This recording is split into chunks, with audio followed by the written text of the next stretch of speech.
Sudah Kita dibuka. buat unboxing ke apa? Tak. Kau sing lah. Dah rakam lah tu? Ni aku punya. Tak ada. Dia dah start dah. Dah rakam lah. Arahan daripada Banjong Pisan Tanukan. skrip daripada Banjong je lah. main lagu baca. Pisan Tanakun. Ya Allah. Benci betul lah mu siang.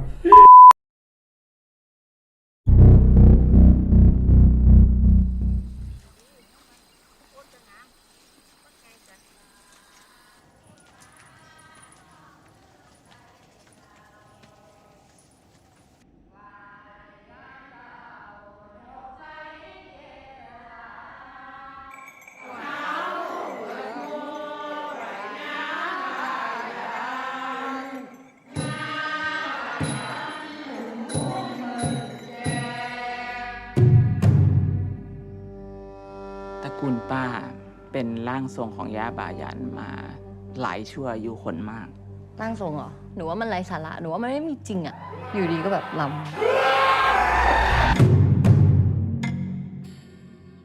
ย่าบายันจะเลือกเฉพาะผู้หญิงเท่านั้นที่มาเป็นร่างของท่าน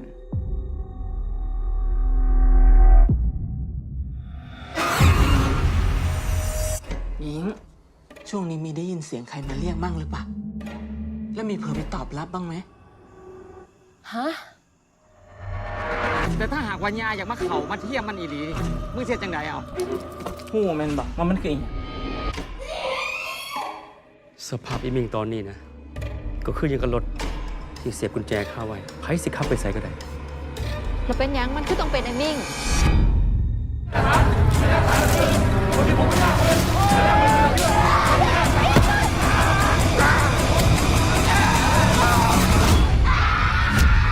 มึงเป็นไผมึงก็ลองถ่ายดูสิ ว่ากูคือใคร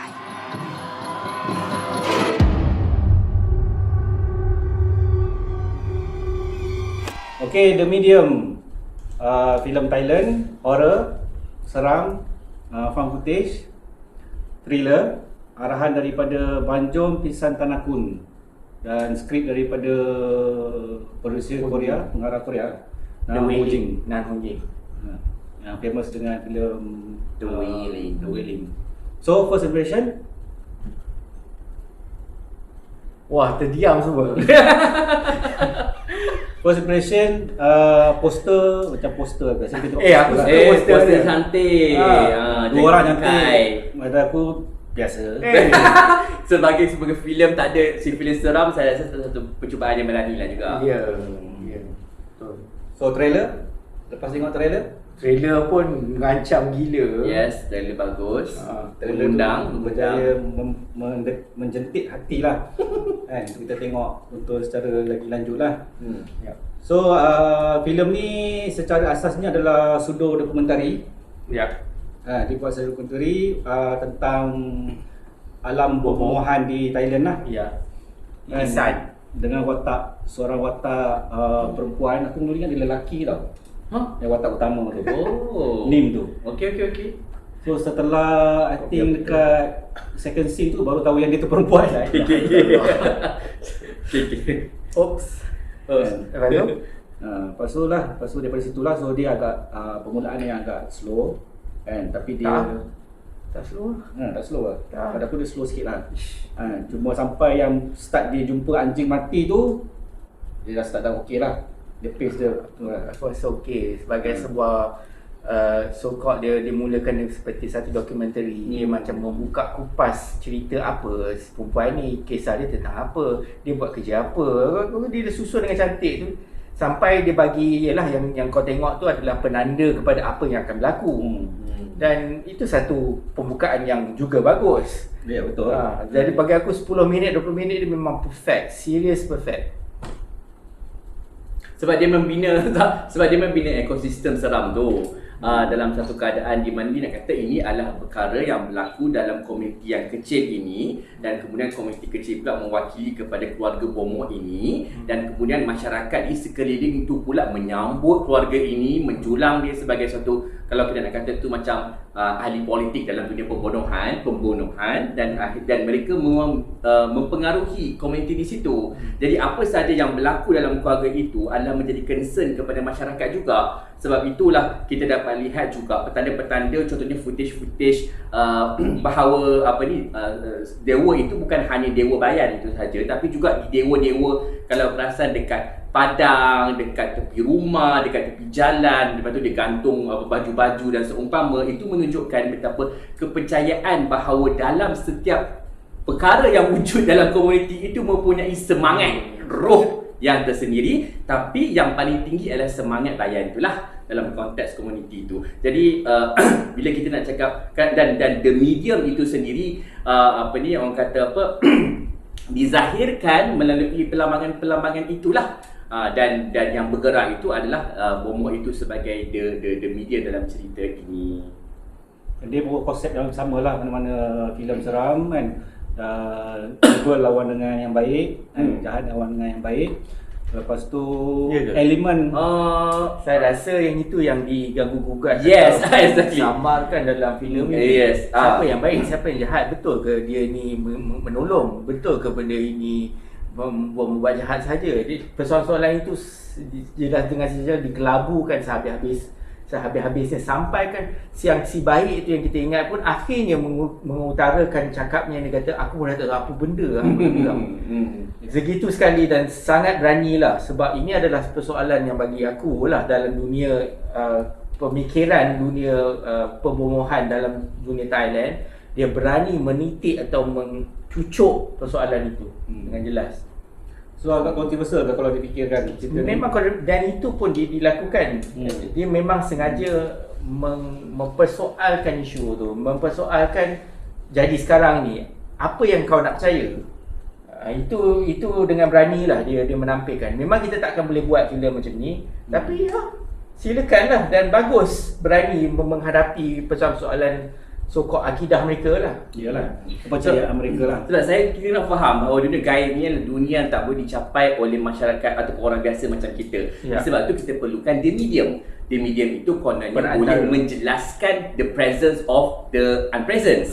Tapi macam mana dalam keadaan apabila the medium tu sendiri tak boleh nak explain the non-presence, walaupun dia sendiri merasai the presence, dan sampai satu tahap dia tak merasai the presence tu, tapi perkara tetap berlaku. Jadi macam mana dia nak explain benda tu? So saya rasa dia dah pergi ke satu tahap di mana dia melawan segala filem-filem seram yang menggunakan the medium ini, bomoh ke, ustaz ke, priest untuk ke, menyelesaikan masalah. Yang akhirnya kita tahu dia sendiri pun bukan saja tak dapat menyelesaikan masalah itu, malah dia terbelit dan menjadi sebahagian daripada masalah itu dan menjadi mangsa masalah itu.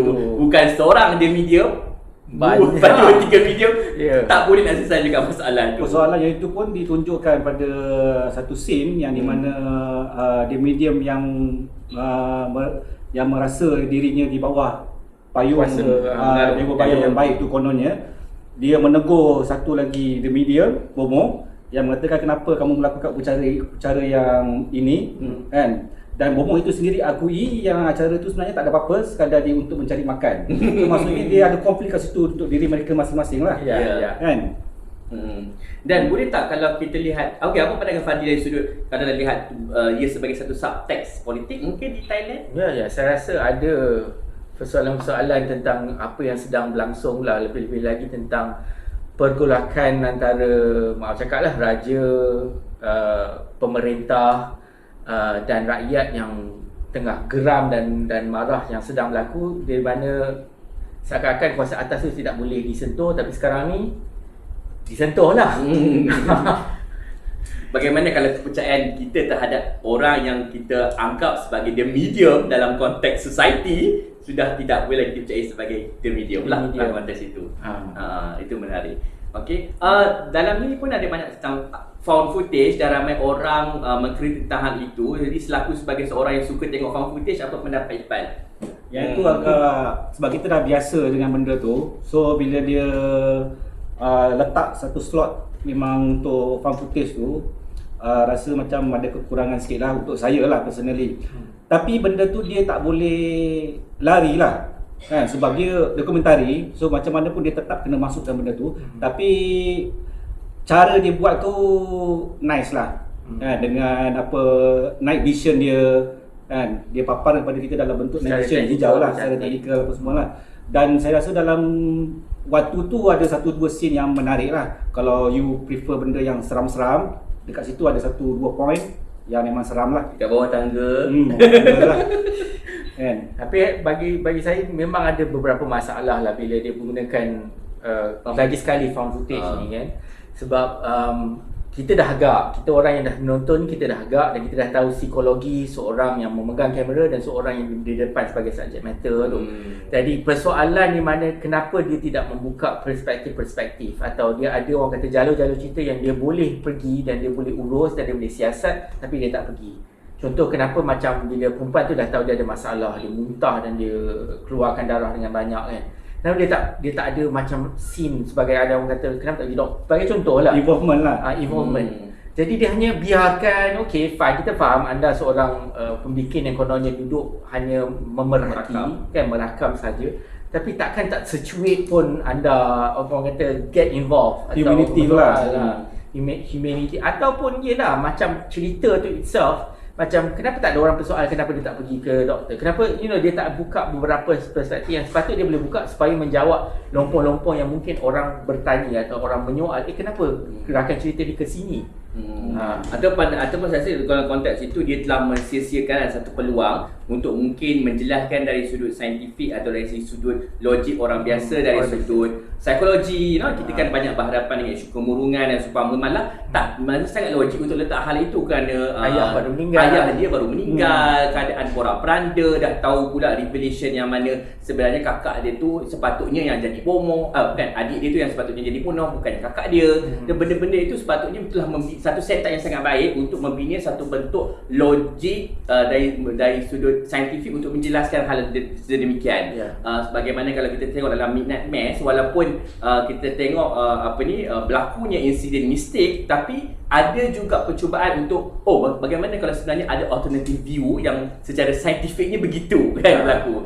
Jadi hal itu agak disisikan lah. Mungkin kehendak pengarah atau kehendak penulis skrip adalah untuk benar-benar kalau boleh tu 100% cerita pasal roh kan, dia mungkin fokus ke arah itu hingga menghilangkan nilai-nilai kalau kita sebut the senses lah, benda yang make sense dalam cerita itu. Betul, sebab even dalam filem Paranormal Activity dia ada satu dua part yang di mana kita tengok secara CCTV, tapi selepas tu dia sendiri explain, yang penghuni rumah tu sendiri explain kenapa dia sendiri cuba lakukan kenapa benda tu jadi macam tu.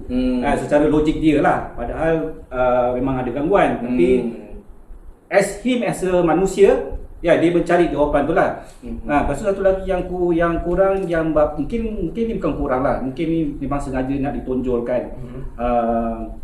Macam dia mengambil footage tu, dia merakam kejadian tu, tapi dalam waktu yang sama dia tidak cuba untuk membantu. Sebab itu itu mungkin sengaja diarahkan begitu, sebab kalau kita tengok realitinya kan, ada accident ke apa ke, orang lebih suka merakam daripada untuk pergi membantu. Itu point dia dah terbalik daripada point Fadli tadi. Lebih-lebih lagi satu kritik sosial lah di situ. Itu dalam third act lah kot, yang bahagian third act yang mana dia bersama dengan perempuan tu dengan anak dia lah, you nak cakap itu. Tapi bagi aku geramnya sebab memang geram. Yelah, kita boleh kata kerana realiti, kita boleh juga kata kerana keadaan surreal yang mana kau memang dah terikat dengan kau punya kamera, kau tak nak lepaskan kamera kau. Tapi aku geram sikit dengan babak tu sebab kau boleh lakukannya, kau boleh sekejap turunkan kamera kau dan buat sebenarnya. I mean secara manusiawi, diri manusiawi kau. Itu kalau dia buat bagi nampak real lah. Kalau diberi satu peluang untuk menampilkan. Tapi tak, dia memang biarkan saja. Ada satu scene yang aku rasa agak macam nampak dia berlakon lah kan. Sebab dia nak tunjukkan benda tu dokumentari kan. Part yang masa cameraman tu di hutan, yang dia dimakan kan, tapi dia masih juga mencapai nak juga capai kamera dia nak tunjuk. Ya rasa part tu rasa macam gagal sikit kan. Okey. Kan sebab kalau mula-mula aku ingat dia nak ambil kamera tu, dia nak hempuk orang tu yang makan dia tu. Tapi dia letak tepi, tapi dia ambil lepas tu tunjuk. Kan just nak tunjuk yang dia sedang Apa benda yang kena tengok ni kan. Lepas tu rasa macam janggal sikit lah. Ya, setuju. Okey. Ya. Ada juga pertanyaan tentang kenapa kereta berlabel dengan warna merah sedangkan kereta tu bukan warna merah. Ada orang boleh beri jawapan tak? Yang itu kalau ikut skrip dia lah kan, yang perkataan Bomo tu lah. Dia mentera rasanya. Dia letak di belakang Hilux tu kan, berwarna merah. Kononnya bila mantra tu diletakkan di situ bersama ayat tu dan berwarna merah, mana-mana roh jahat yang nampak kereta tu lalu pasal diorang nak pergi ke kilang tu kan, so maksudnya dia maksudnya dia masa perjalanan tu dia tak nak ada gangguan lah. So this is real tau, macam kalau kita dalam perubatan Islam sendiri sekalipun, kalau kita bawa mangsa yang terkena sihir apa-apa, kita kita kalau boleh jangan beritahu dia kita nak pergi mana, sebab benda tu akan cuba menggagalkan perjalanan tu. So kat situ bila dia letak mantra tu bersama dengan warna merah, kononnya mana-mana roh jahat yang ikut dia tak akan nampak highlight tu lah, dia akan nampak highlight tu dia merah semuanya. Aku ingat so merah tu color macam warna dorang merah tu macam warna yang boleh menghalang roh-roh jahat ni lah. Mana pula daripada explanation di dalam filem tu lah. Aku ingat dia red herring semata-mata, sebab dia nak mengatakan red herring kan dalam penanda dalam bahasa filem Hitchcock, yang mana kita ingatkan itulah dia si bangsa yang dirasuk tu, dia tengah berjalan bersama dengan tu dalam warna merah. So dia kata merah ini adalah orang yang kena rasuk. So hantu tu sesiapa atau whatever akan kata dia lah dia, dan dia pun akan ikut. Orang akan tumpukan pada dia. Orang tak tahu sebenarnya dia duduk dalam rumah. Dia permainkan isu red herring juga. Boleh juga, mungkin juga kan, tapi dia yalah, sebab Thailand pun tak jauh daripada kita kan, so dia punya elemen-elemen semangat tu dekatlah dengan kita jugalah sebenarnya, kita boleh faham lah. Tapi saya rasanya keseluruhan cerita ni lebih kepada untuk menggambarkan orang punya kepercayaan karma. Karma, ya. Maksudnya apa yang nenek moyang kita dulu buat, kita kita akan terpalit. Kita akan terpalit dengan dosa yang mereka lakukan. Sama juga macam yang satu filem Thailand, Kolik lagi satu. Kan, tentang Kolik kan. So maksudnya bayi tu dilahirkan, tetapi bayi tu sentiasa dihuni, diganggu oleh semangat sebab dia dilahirkan semula. Sebab dia dulu general yang jahat, bunuh ramai orang, so dilahirkan semula. Kan, walaupun dia menggunakan term clinical kolik kan, angin baby kan. Kenapa baby selalu kolik kononnya lah. Kepercayaan tu jelas lah, sebab contoh kenapa family tu ditarget sebabkan mereka menjual anjing. Itu antara tabu lah dalam dunia, khusus kalau dalam pegangan Buddha, sebab anjing itu kan bagi diorang antara lahir semula, makhluk yang dilahirkan semula, tetapi mereka berani menjual daging kan. So kononnya itulah roh-roh atau hantu-hantu yang mana pada babak akhir tu dijelmakan semula membalas dendam sebagai contoh. So yang tu menjawablah persoalan kritikan mungkin orang melihat secara satu lapis, orang kata tu tiba-tiba buat zombie ni apa hal? Orang sebenarnya tengah dirasuk oleh roh-roh anjing yang dizalimi, yang dijual dan didagang oleh keluarga berkenaan lah. So bila dia dirasuk tu dia apa, menjadi anjing lah. Kan, jadi anjing. Ni membaliklah dia punya karma tu. So jadinya yang anak perempuan dia yang dirasuk tu kiranya big boss lah. Masa dia kan dia ke tepi kan. Patung tu lah, patung yang kena cucuk akhir. Itu patung yang kena cucuk di akhir tu lah. Dia punca sumpah tu lah orang kata kan, the curse. Tapi rasa yang paling menarik bagi saya dalam konteks keseraman lah segala apa malapetaka yang berlaku dalam filem itu adalah di babak terakhir. Apabila Bomoh yang kita tahu yang paling baik itu dikembalikan flashback dan kita dapat lihat dia punya mise-en-scène dia dekat hujung tu, bila mana dia duduk di satu sudut daripada rumah masuk keluarga dia, komuniti itu, dan tikap mula terbuka. Jadi kebenaran mula terkuak lah dalam konteks filem itu. bagaimana kita telah sebut tadi, dia sedang menggugah kepercayaan The Medium. Jadi di hujung itu, kalau The Medium sendiri terganggu-gugat, jadi apa mungkin persoalan yang boleh timbulkan, di manakah kita sebagai masyarakat yang bergantung kepada The Medium tu nak bersandar pula. Jadi ia persoalan tentang keimanan dan keberanian untuk berpegang kepada diri sendirilah di hujungnya itu. Sebab itu dalam konteks keagamaan pun, keimanan itulah berbalik kepada diri sendiri. Kita mungkin ada Nabi, kita mungkin dalam konteks selepas Nabi itu ada para wali, awliya, tok guru dan sebagainya. Itu tak dinafikan sebagai orang yang membimbing kita, orang yang memberikan tunjuk jalan dan sebagainya. Tapi yang nak melalui jalan itu, yang nak melihat setiap segi dalam kehidupan itu adalah berbalik kepada diri kita sendiri. Kitalah, dan ia akhirnya menjawab pada persoalan karma tadi itulah. Di mana karma tu mungkin adalah salah satu daripada satu percubaan untuk menjelaskan segala keporak-perandaan yang berlaku dalam kehidupan. Tapi bila sampai satu point di mana karma itu sendiri ataupun di medium itu sendiri tidak boleh menjelaskan perkara-perkara yang gaib, jadi di akhirnya itu apa? Dia berbalik kepada keimanan kita sendirilah. Kita yang buat, kita yang tanggung. Itu yang sepatutnya yang berlaku lah. Yalah, cerita ni rasanya seronok ditonton lah. Ya, boleh mendebarkan. Tapi daripada segi keseraman tu agak kurang lah. Dia ada perasaan disturbing tu. Disturbing ada. Ujung-ujung tu dia dah macam gore sikit lah. Kan? Dan ada satu part yang saya rasa yang mula betul-betul seram tu, waktu budak perempuan tu dibawa naik kereta, dia memandang ke sisi dan sisi itu ada tersenyum balik. Ya, betul. Itu okey, sampai bila ingat tak nak tengok lagi dah. Dia ada dua. Satu yang tu masa tu memang perjalanan untuk pergi jumpa yang bomoh tu. Satu lagi masa dia sampai tu, kan dia sengih juga, walaupun dia duduk dia sengih, seolah mengatakan kan, kat sini kau nak bawa aku, kat sini kau nak kau dah ikut dah merangkap aku dia kau stop. Itu sebenarnya lagi, itu paling seram lah, sebab dia satu momen yang kita tak boleh keluar daripada kepala otak tu yang masalah yang mesti seram ni. Dia kurang runut bunyi. Ya, betul. Kurang lah. So, macam suspend muzik tu tak ada sangat lah. Itu yang best tu. Dia banyak momen-momen ponder yang forcing effect yang saya suka. Macam yang akhir tu, babak akhir tu, babak yang mana dia tengah semayang kat pokok tu. Itu momen-momen yang kita rasa dread dan kita rasa ada harapan terpecah, jadi dia berjaya lah tampilkan. Dia dapat rasa dia punya putus asa tu. Lepas tu bila dia berjaya tu kan, kita pun rasa okey kan, what's next? Kan kita nak tengok apa kan. So dia punya kepala dah kena potong. Bab tu pula dia menunjukkan apa tau? Menunjukkan apa kita punya assumption manusia. Kan, kita punya assumption, persoalan kita kalau boleh nak mencari satu jawapan yang ringkas, dekat, kan, yang memuaskan diri. Sebab dia punya first assumption tu dia kata anak buah dia ni jadi macam ni kerana mempunyai hubungan selit dengan abang sendiri. Kan, tapi akhirnya tidak. Memang betul-betul ada, sebab dia kalau boleh dia tak nak terima hakikat tu.